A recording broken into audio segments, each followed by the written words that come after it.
त्यांच्या जीवाला धोका झाल्यास कोण जबाबदार? ही संघटना, महाराष्ट्र मजदूर संघटना, इरफान सैयद, असीम, परेश मोरे, प्रवीण जाधव आणि संजय बांधल. मला प्रेम लावतो. नमस्कार, मी मंगेश गोलप. मी अनेक म्हणजे जवळजवळ 2018 पासून या ठिकाणी टाटा मोटर्स या ठिकाणी काम करतो, माथाडी स्वरूपाचं. परंतु आजचा हा विषय जो आहे, गेल्या अनेक वर्षापासून कामगारांना दहशतीच्या वातावरणामध्ये आज टाटा मोटर या ठिकाणी काम करतो. CBB असेल, PCB असेल, हे 2 गेट आहेत. पण आम्ही तर PCB या ठिकाणी काम करतो. पण आम्हाला कंपनीचा कुठलाही त्रास नाही. कंपनीचे अधिकारी लोक असतील, साहेब लोक असतील, या कंपनीचा आम्हाला कोणताही त्रास नाही. सगळं सहकार्य आम्हाला त्या ठिकाणी भेटतं. पण कंपनीच्या नावाखाली जी महाराष्ट्र मजदूर संघटना आहे, युनियन, जे काम बघतात, त्यांचा सगळा भ्रष्टाचार या ठिकाणी चालू आहे. आता सोशल मीडियाच्या माध्यमातून सांगायचं म्हणलं तर अनेक वर्षापासून जे आम्ही काम करतो त्या कामाचा मोबदला कोणाला भेटत नाही. जवळजवळ 60% कामगारांना भेटतं, 40% तेच खातात. आणि विचारायला गेल्यानंतर त्याच्यावर तो अन्याय होतो. आज पहिल्यापासून आम्ही काम करत असताना आम्ही 465 मध्ये काम करत होतो. 2 टोळ्या होत्या आणि खाली PCB मध्ये 465 आणि खाली 495 टोळी होती. पण 495 आणि 465 जे काम चालू होतं, दोन्ही ठिकाणी दोन्ही कामगार सुखी होते. ते खाऊ काम बंद नव्हतं, पण सुखी होते. पण आम्ही त्यांना विरोध केला. पण हे म्हणले मुंबईच्या बॉर्डर लेटर आले, आता दोन्ही टोळे एकत्र करावं लागेल. पण आम्ही त्यांना विरोध केला. खाली कामगाराचे 495 मध्ये ते पण म्हणले आम्हाला नको आहे. आम्ही 465 मध्ये आम्ही 15 दिवस काम करतोय, पण आम्ही याच्यावर सुखी आहे. पण यांनी कोणत्याही यांच्या सुखासाठी आणि यांच्या फायद्यासाठी यांनी दहशत करून त्या ठिकाणी दहशत माजवली. इथं बॉडीगार्ड आणले, कामगारांना म्हणले कोणाला प्रॉब्लेम आहे सह्या करा. शेवटी कामगारांनी दहशतबुडी सह्या केल्या. त्यांनी दोन्ही गेट एकत्र केले आणि तरी आम्ही विरोध केला. आमची एक माळा इथे मिटिंग झाली. त्या मिटिंग मध्ये पण म्हणले आपण 2 दिवसांनी निर्णय करू, पण तो कुठलाही निर्णय झाला नाही. आणि मग दोन्ही टोळे एकत्र आल्यानंतर सगळ्यांनी आवाज उठवला. दोन्ही ठिकाणी काम वाढले, पगार का वाढत नाही. मग त्याच्यानंतर आम्ही आशाताई बुचके यांच्याकडे गेलो होतो. ताईंनी नरेंद्र पाटलांना फोन करून, त्यांची मोठी संघटना आहे मुंबई या ठिकाणी, मग त्यांना कॉल केल्यानंतर त्यांनी तो विषय मनावर घेतला. आणि ते पुण्यात आल्यानंतर काही कामगार त्यांच्या युनियनमध्ये गेले, काही कामगार महाराष्ट्र मजदूर संघटना म्हणजे इरफान भाई सैयद यांच्या टोळीमध्ये थांबले. परंतु ते थांबल्यानंतर यांच्यापासून काही लोक गेल्यानंतर शेपी साळेवाणी करायला लागले. कामगारांना वाद लावून द्या, पुढे वाद करा. हा वाद दोन्ही गेटमध्ये कामगारांमध्ये वाद झाला. कामगारांचा वाद नव्हता, पण यांनी लावून दिला यांच्या फायद्यासाठी. परंतु झाल्यानंतर मग आम्ही 2-3 वर्ष गेली आणि ट्रान्सपोर्टवाल्यांना फितवले. कामगारांची काही बिलं ठेवायला लावली. ट्रान्सपोर्टवाल्यांचा पण काही दोष नाही, ते बिचारे सहकार्य करतात. पण यांचं काम आहे का कामगारांना कसा त्रास देईल ते बाहेरच्या पद्धतीने ते चालू करतात. मग त्याच्यात काय ट्रान्सपोर्टची बिलं रक्कम बोर्डामध्ये जमा आहे, जो 4 कोटी रुपये बोर्डामध्ये, ते पण आम्हाला भेटले नाही. मग ते म्हणले आज भेटू. आता शेवटी आम्ही ते पत्र दिलं. ते चेअरमन जे निखिलजी वाळके पुणे बोर्डाचे, ते म्हणले का आम्ही 2 दिवसामध्ये कलेक्टरला पत्र देतो. आणि कलेक्टरला पत्र दिल्यानंतर आपलं ते वरून निर्णय येईल तो आम्ही घेऊ. पण ते अद्याप काही झालं नाही. म्हणजे याला बोर्डाचे अधिकारी पण मॅनेज असं काय म्हणता येत नाही. हे सगळे एक मिली बघत आहेत. मग त्यानंतर आम्हाला वादामध्ये महाराष्ट्र मजदूर संघटने म्हणले का आपल्याला 171 पोरं जे वर काम करतात त्यांच्यामध्ये खालून 30 पोरं घेऊ आणि हे एक वेगळं करू. वेगळं केल्यानंतर यांनी त्याच्या नावाखाली 213 टोळी तयार केली आणि 208 कामगार वर घेतले आणि 365 कामगार खाली राहिले. म्हणजे त्यांनी परत कोर्टामध्ये केस केली. असं झाल्यानंतर आणि आम्ही 208 कामगार वर आलो आणि वर सुरळीत काम चालू झालं. आणि काम चालू झाल्यानंतर यांनी म्हणले का आता पगार वाढेल, आम्हाला तुम्हाला ₹1,00,000 क्रॉस पगार राहील, ₹1,00,000 क्रॉस पगार राहील असं म्हणता म्हणता आम्ही मान्य केलं. आणि 1 महिना गेल्यानंतर यांनी यांची नाटकं चालू केली का हा पगार आपण जर तुम्हाला पूर्ण दिला 100% तर खालच्या गेटची पोरं आपल्या कोर्टामध्ये दाखल करतील. मग म्हणले आपण 60% पगार देऊ आणि 40% रक्कम जी आहे तुम्हाला फरक म्हणून 1-2 महिन्यामध्ये आम्ही प्रत्येक महिन्याला देत जाऊ. 4 महिने गेले, 6 महिने परत कामगारांनी आवाज उठवला. तर आवाज उठवल्यानंतर यांनी एक स्टॅम्प पेपर बनवला. साहेब त्या मुकदमाने स्टॅम्प पेपर बनवला. बघा, म्हणजे थोडक्यात वकील बिकील सगळे बघा याच मृत्यूपत्र केल्यासारखे वाचून टाकू सर. बघा आता हे कामगाराचं नाव आहे. वर नमूद पत्त्यावर मी राहत असून मी टाटा मोटर्स PCB पिंपरी चिंचवड यांच्या आवारात टोळी नंबर 13 मार्फत माथडी स्वरूपाचे काम करीत असून माझी नोंदणी क्रमांक 16741 असा आहे. मी साधारण सन 2016 पासून महाराष्ट्र मजदूर संघटना या संघटनेच्या मेंबर व तथा सभासद आहे. सदर संघटनेने माझ्या मालकासोबत केलेले करारा संदर्भात तोंडी अथवा लेखी यानुसार मी केलेले काम, वेतन व लिव्हीचा रकमा आमचे मालकांनी माथडी बोर्डात जमा केलेल्या आहेत. असून म्हणजे जे बोर्डामध्ये जे उर्वरित रक्कम होती का आमच्या मालकाने जमा केलेत असं याच्यात नमूद केले, म्हणजे ते झालेलेच नाही, यांनी खोटं नमूद केलेल्या असून माझे काम व हजेरीनुसारचे आजपर्यंतचे सर्व वेतन मी केलेल्या कामाचे मोबदला जेवढे काम तेवढे दाम बोर्डाने मला अदा केलेले आहेत. मी बोर्डाने सगळे दिले, म्हणजे बोर्डाची जी रक्कम आहे ती सोडून द्यायची आणि मी म्हणजे सगळे रक्कम भेटली असं यात नमूद केले. आणि हा कुणाच्या कशात जाती रक्कम ही युनियनच्या बोर्डाच्या यांनी आता तिथे चौकशी करावं ना, सरकारी अधिकाऱ्यांकडे आहे का नाही, याचा निर्णय होईल त्याच्यावर. ऐकले आहे माझे मालक यांच्याकडे वेतन विषयक कोणताही वाद प्रलंबित नाही, मी वादच नाही राहिला. त्यानंतर आजपर्यंतच्या कोणत्याही रकमांची बाकी अगर थकबाकी कोणाकडेही येणे बाकी नाही, म्हणजे कोणाकडे एक बाकी नाही दाखवलं. याचसाठी मी हे प्रतिज्ञापत्र करून ठेवीत आहे. माझे मालक वाहतूकदार ठेकेदार अथवा बोर्ड यांच्या विरुद्ध कोणताही तक्रार नाही, मी यांनी याच्यात लिहून घेतलेले.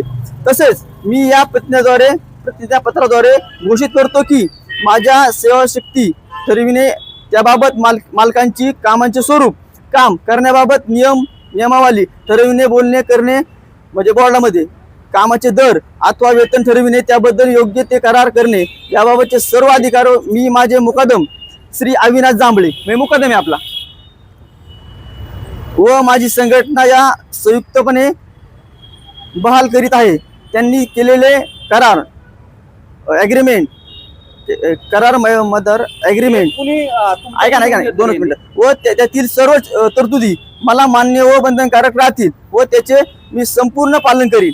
वरील सर्व मजकूर माझे माहिती व समजुतीनुसार खरे व बरोबर असून मी तो वाचला असून समजावूनही घेतला आहे. त्याचे व सत्य वेतनेसाठी मी या प्रतिज्ञापत्र आज दिनांक तारीख टाकली त्या सुपूर्द करीत आहे. यांनी हे असं स्टंपच्या स्टॅम्प पेपर लिहून घेतलं. मी सगळे अधिकारी आणला, मी आम्ही जे काय करेल होतं आम्ही काम करायचं आणि असंच राहायचं. मग पण आम्ही सगळ्या कामगारांच्या लक्षात आलं का हे स्टॅम्प पेपर खोटे आहेत. मग यांनी काय केलं, इथं कामगारांना बोलवलं, ह्या काही इथं ऑफिस आहे, ह्या ऑफिसला बोलवलं, सगळ्यांना म्हणले तुम्हाला चेक द्यायचे. हा चेक द्यायचे म्हणून सांगितलं. सगळे कामगार या ठिकाणी लाईनशीर उभे राहिले, कामगाराला चेक दिले, ह्या याच्यावर सह्या घेतल्या. याच्यावर म्हणले आता तुम्ही घरी जा. कामगार घरी पोहोचताच यांनी कामगाराला बोलून घेतलं आणि म्हणले की ते चेक मागा आणा. मागा बोलून घेतलं, त्यांनी चेक जमा केले आणि 2 दिवसांनी म्हणले का पहिले स्टॅम्प पेपर सह्या करा. सह्या केल्यानंतर आम्ही विरोध केला त्याला. विरोध असा आहे का विरोध आम्ही असा केला का आम्हाला लक्षात आलं का ह्याच्यात सरळ मृत्यूपत्र लिहून घेते असं आम्हाला दिसून आलं आणि आम्ही याला पूर्णपणे विरोध केला. विरोध केल्यानंतर साहेब याची आम्ही पूर्ण पिंपरी चिंचवड बोर्डाला पण कळवलं. निखिलजी वाळके साहेब चेअरमन आहे पिंपरी चिंचवड बोर्डाचे आयुक्त आहेत, त्यांना कळवलं साहेब असं जर चालू असेल तर तुम्ही सर आदिवारी वर्ग, आम्ही जर तुम्हाला जर वारंवार कळून जर तुम्ही आमचं ऐकत नसेल तर याला जबाबदार कोण. निखिलजी वाळके म्हणले साहेब मी काय माझ्या लक्षात नाही आलं, मी तुम्हाला 2 दिवसात सांगतो. बरं स्टॅम्प पेपर राहिले, त्यांनी युनियन ऑफिसला मिटिंग बोलवली, कामगारांना बोलवल्यानंतर तिथं म्हणले काम करा तुम्ही, ते स्टॅम्प पेपर सह्या नाही केल्या, आम्ही विभाजनाला कितीतरी कोटी रुपये खर्च झालाय, हा कर्ज कोण देणार. म्हणून आम्ही विचारलं का साहेब ज्यावेळेस तुम्ही आम्हाला सांगितलं, युनियनवाल्याला सांगितलं का जे विभाजन झाल्यानंतर तुम्ही तुमचं काम करायचं, तुम्ही तुमचं खायचं आणि आम्ही यात लक्ष घालणार नाही, मग तुमची सुरुवात झाली कुठून. नाही म्हणजे आमचे कोट्यवधी रुपये खर्च झालाय, अधिकाऱ्यांना पैसे दिले, हे असं दाखवून म्हणजे 30 कामगार भरावं लागतील, तुमची रक्कम आम्ही देऊन टाकतो. आम्ही त्याला विरोध केला, परंतु साहेब यांनी दहशत करून कामगार बोर्डाचे चेअरमन यांना सगळ्यांना मिलीभगत म्हणजे मॅनेज करून त्यांनी 15 कामगार भरले आणि 1ही रुपये. महाराष्ट्र मजदूर संघटना जे अधिकारी इरफानभाई से असतील, परेश मोरे असतील, प्रवीण जाधव असतील आणि संजय बांदले आणि यांनी ते सगळं एकत्र करून ते कामगार भरले गेले 15 कामगार. आणि त्यात 1337 मध्ये नाही भरले, 286 नवीन टोळी तयार केली यांनी. म्हणजे आम्ही 1337 काम करतो आणि दुसरी टोळी तयार केली आणि ती करून नंतर आम्हाला कळलं की 286 तयार केली. ते म्हणले आता नाही, ते तसं करता येत नाही, दोन्ही गेटचा वाद आहे, आता 1337 मध्ये पोरं भरता येत नाही. आम्ही म्हणलं ते कशाला भरली, मग आमच्याकडून 2-2 रुपये घ्या ना, ते पोरं आमच्या बोकंड यायला भरायला. पण यांनी कोणत्याही प्रकारचं दहशतीच्या खाली कामगारला काय होतं, 4 कामगार साईडला गेले, ते घाबरतात, 4 गावं सुटून आलेत, म्हणलं तू घाबरल्यासारखंच करतो. पण यांनी कोणतंही ऐकलं नाही, यांनी पोरं भरली, 1 रुपयाही आम्हाला आतापर्यंत दिला नाही. ते 4 कोटी रुपये बोर्डात आहे साहेब, यांनी 15 पोरं भरली 20-20 लाखांनी, असे 3 कोटी रुपये झाले साहेब. आणि महिन्याला 70-80 लाख रुपयाचा घोटाळा करतात. जी गाडी आम्हाला प्राचच्या माध्यमातून, जी गाडी जवळजवळ 1000-2000 रुपये येते, ती 200-280 रुपयाला लागतात. तुम्ही सांगा या गाड्या 500-600 गाड्या रोजच्या खाली होते, थोडा कष्ट झाले का. आणि विचारा गेले यांची दहशत, आम्ही कुठं पैसे खातो कुठं दाखवा. पण हे ट्रान्सपोर्टर दबावात घेऊन त्यांचे ग्रुप तयार करून त्यांची साखळी चालू ग्रुप कुणी तयार केला? आहे. ग्रुप कुणी तयार केला? संजय बांधल प्राच्य आहे ना, तो काम तो बघतो. यांच्या संघटनेचा महाराष्ट्र मजूर संघटनेचा संघटनेची नावं आधी शहर अध्यक्ष कोण आहेत काय सगळ्यांची नावं घ्या ना. शहर अध्यक्ष आता ऐका ना, संघटना म्हणजे ही म्हातारी संघटना आहे. त्या संघटनेचे अध्यक्ष इरफान सय्यद आहे आणि कार्याध्यक्ष परेश मोरे आणि त्यात प्रवीण जाधव आणि संजय बांधल आणि प्रवीण जाधव यांची एक हे त्या संघटनेत अनेक लोक त्यांचे काम करतात. आता पण हे मेन पुढे हे दाखवून हे सगळं आतापर्यंत भ्रष्टाचार चालू आहे. आणि आम्ही बोलायला गेल्यानंतर इथं काय कोणतं ऐकत नाही. समजा मी बोललो 4 जण सांगणार त्याच्याकडून आधी लागता, तो बोलला तर मला सांगणार त्याच्याकडून आधी लागता. दमदाटी झाली का तुम्हाला कोणाला? हा दमदाटी झाली का तुम्हाला कोणाला? आणि कामगारला बऱ्याच वेळा बदल भेटायला इथून मागून. आता मला बऱ्याच वेळा मला फोन आले म्हणजे मागच्या काळात आले, कशाला एडवाणी करतो, शांत राहायचं, जाऊ दे मोर दे, हे कामगार कुठे छान आहे. म्हणजे या कामगारांना सांगितलं जो बोलन त्याला मारा. म्हणजे माझ्या पण विरोध कामगार लावले त्यांनी. पण कामगाराला कळते खरं चाललंय काय खोटं काय चाललंय हे सगळ्या कामगारांना दिसून येते. पण साहेब याचा विषय असा आहे की याच्यात मंत्रालयात पण मिटिंग झाली कामगार मंत्र्यांच्या दालनामध्ये. आशाताई बुचके असतील, नरेंद्र पाटील आणि महाराष्ट्र मजूर संघटनेचे प्रवीण जाधव आणि मुकदम अविनाश जांभळे होते. हे दालनामध्ये मिटिंग झाल्यानंतर यांनी तो विषय मांडला आणि मंत्री महोदयांनी हा सगळा विषय जाणून घेतल्यानंतर मंत्री महोदयांच्या सुद्धा लक्षात आलं मी हा विषय मांडला. स्टॅम्प पेपर, इथे गुंडगिरी काय चालते, पैसे किती खाली जातात, इथं काय चालते, याच्यात त्यांनी मंत्री महोदय जाणून घेतलं आणि डन केलं आणि आयुक्त मॅडमला सांगितलं याच्यावर कमिटी नेमा. यांनी कमिटी नेमली आणि कमिटी मॅडम सर इथं या ठिकाणी चौकशी झाली होती. खाल्ले गेट CBUला गेले पहिल्यांदा, तिकडून इकडे आले. अरे आता मुकदमा असतील 2 इंचार असतील, त्यांनी सांगितलं असं असं काम चालतंय, त्यांनी त्यांच्या पद्धतीने सांगितलं. आणि ह्या कॅबिनला आल्या म्हणले का, कॅबिनला आल्यानंतर सांगितलं का इथं आहे ना यावर पाणी आमचं सगळं चालतो. म्हणजे इथं हजेरी घेतली जाते, इथं पंचिंग होतं, सगळं होतं आणि हे सगळं जात होतं. मग त्यांनी सगळं पाहिलं तर ते म्हणले आपला हिसाब कुठे चालतो, जो कामगारांचा जो हिसाब आहे तो कुठे चालतो. ते म्हणले इथं ऑफिस आहे. ते म्हणले दाखवा. हे काय करायचे, हा हे काय समोर ऑफिस आहे, इथं ऑफिसचं सांगितलं परिग्रास पलीकडे ऑफिस आहे, इथं तिथं ऑफिस व्यवहार चालतो. तर ते म्हणायचे आम्हाला दाखवा चला. ते म्हणायचे का इकडून गाड्या जातात, तिकडून इन होते, इकडून आउट होते. ते परत त्यांनी विचारलं. हे आम्ही सगळं लक्षात घेतलंय, परंतु आम्हाला ऑफिस दाखवा. यांनी पण 3 जण नाकारलं. शेवटी मी साहेब त्यांना म्हणलो का साहेब हे तुम्हाला हिसाब दाखवू शकत नाही. त्या अधिकाऱ्यांना म्हणलं. ते म्हणले का हे सगळा भ्रष्टाचार चालू आहे आणि ह्या भ्रष्टाचाराला आतापर्यंत चॅलेंज करायचं अवघड झालंय आणि तुम्ही ते जाणून घ्या आणि तुम्ही स्वतः जाऊन बघा. त्यांना शेवटी त्या अधिकाऱ्यांना दाखवलंच नाही. मग त्याच्यानंतर आयुक्त मॅडमने 8 सप्टेंबरला मिटिंग लावली आयुक्तालयात बांद्रा कुर्ला कॉम्प्लेक्स मुंबईला. आणि त्या कॉम्प्लेक्सच्या बांद्रा कुर्ला कॉम्प्लेक्सला मिटिंग झाल्यानंतर आशाताई असतील, नरेंद्र पाटील असतील आणि इरफान भाई या सगळ्या संघटनाला बोलून घेतलं. मी ताईंच्या माध्यमातून होतो, काही नरेंद्र पाटलांच्या माध्यमातून होतो, काही इरफान भाईंच्या माध्यमातून होते. मीटिंग झाली, सगळ्यांची मीटिंग झाली. आजच्या मीटिंगला आम्ही गेलो. तर त्यानंतर मॅडमने विषय मांडला. ताई मॅडम म्हणलं असा विषय भ्रष्टाचार चालू आहे, मंत्री महोदयांसमोर आपला विषय झालाय आणि सगळं त्यांना मान्य आहे. मॅडम म्हणलं बरोबर आहे. आणि तिथलं जे अधिकारी आलते इथं त्या अधिकाऱ्यांना विचारलं साहेब त्या अधिकाऱ्यांचा कारभार तुम्हाला मान्य आहे का. त्यांनी सरळ सांगितलं मॅडम तिथं युनियनवाले बोर्ड चालली त्यात, सरकारी बोर्ड. ते सगळं सांगितलं का तो सरकारी बोर्ड युनियनवाली चालली त्यात आणि बोर्डवाली युनियन चालली त्यात. एवढं जर भ्रष्टाचार सरकारी अधिकारी म्हणून जर याच्यात काही निर्णय होत नसेल आणि यांच्यावर कारवाई होत नसेल सर, हे कितपत योग्य आणि कितपत अयोग्य हे तुम्ही ठरवलं पाहिजे. आणि ह्या सरकारी बोर्डाच्या पूर्ण अधिकार जे आहेत हे सगळं रात्रंदिवस त्यांचा कारभार चालतो.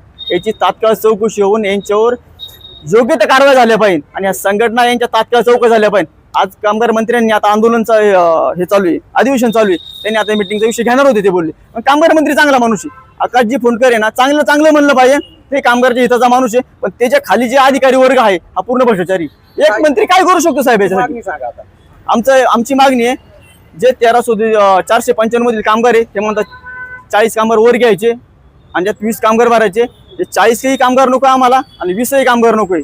भरती नको आणि ते भरती पण झाली नाही पाहिजे आणि ते 40 कामगार पण राहिले. याचा जो निर्णय होईल तेव्हा आम्ही मान्य करू. कारण यांच्या ज्या नावाखाली यांचा सगळा भ्रष्टाचार स्टप होईल. कारण जे खालून जे 40 कामगार येणार आहे ते सगळे म्हणजे सगळे त्यांच्या पद्धतीने आणणार. ते काहीच बोलणार नाही, ते म्हणणार तसे वागणार आणि यांना 30 लोक लागत आहेत. इथं यांना विरोधात बोलणारा माणूस नकोय. आणि त्या प्राजचं संजय बांधल आहे त्या प्राजची पहिली चौकशी व्हावा. आणि जर आपण जर काही बोर्डात जर माहिती मागितली तर या अधिकारी सुद्धा आम्हाला माहिती पूर्ण देत नाही, महिना दीड महिना लावतात. आणि यांनी जर काही लेटर दिलं तर या कशात क्लिअर होते. तुम्ही निखिल जेव्हा केला मी 2 दिवसापूर्वी फोन केला म्हणलं साहेब भरतीचं कसं काय. ते म्हणले आमच्यापर्यंत पेपर आला नाही. साहेब म्हणे त्यांना एवढं विचारलं, माझ्या रेकॉर्डिंग पण आहे. साहेब म्हणलं तुम्ही रातोरात निर्णय घेता, दुसऱ्या दिवशी तुमचा निर्णय फायनल होतो, तोपर्यंत आम्ही काय करायचं. ते म्हणले नाही तसं होणार नाही, आतापर्यंत माझ्याकडे काय आलं. साहेब आम्हाला ह्या अधिकाऱ्यांनो आणि या संघटनेवर बिलकुल म्हणजे विश्वास नाही. यासाठी तुम्ही त्या अधिकारी असेल, संघटना असेल यांच्याशी चर्चा करा आणि जर याच्यात नाही झालं तर आम्ही तीव्र आंदोलन करणार आहे.